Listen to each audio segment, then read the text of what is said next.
Hello বন্ধুরা, welcome to my mini vlog. তো এই ভিডিওটা ছিল না 10ই ডিসেম্বরের ভিডিও। যাচ্ছিলাম বাড়ি, সাথে ছিল বৌদি, ভাস্তি, বম্মা আর দাদা গাড়ি চালাচ্ছিল।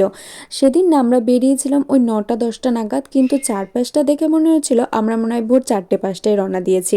কিন্তু চারপাশে এত কুয়াশা ঢাকা ছিল যে দেখে মনে হচ্ছিল সত্যিই তখন 4টে-5টে বাজে। আর এই যে তিস্তা ব্রিজটা কি সুন্দর লাগছে না দেখতে। এই তিস্তা ব্রিজটা কিন্তু দেখতে বেশ ভালোই লাগে, আর এত ঠান্ডা যে কিছু বলারই নেই। তারপর দেখো এই গাড়িগুলো না এক এক করে, মানে বিএসএফ এর গাড়িগুলো এক এক করে যাচ্ছিল, অনেকগুলো বেশ কটা গাড়ি ছিল। এগুলো যাচ্ছিল ওই চ্যাংরাবান্ধা বলে যে জায়গাটা, সেখানে যে বর্ডার আছে ওখানে। তারপর কিছুক্ষণ আমরা পেট্রোল পাম্পে দাঁড়িয়েছিলাম। পেট্রোল পাম্পের থেকেও দেখো দেখা যাচ্ছে কুয়াশায় যেন সব কিছু অন্ধকার, মানে ঢাকা পড়ে আছে। তারপরে খেয়ে নিয়েছিলাম পরোটা তরকারি, খেয়ে আবার বাড়ির উদ্দেশ্যে রওনা দিলাম। সেদিন যাচ্ছিলাম বাড়িতে একটা বিশেষ কারণে, সেটা ছিল একটা বিয়ের নেমন্তন্ন, তো সেখানেই যাচ্ছিলাম। আর যে ঠান্ডা পড়েছিল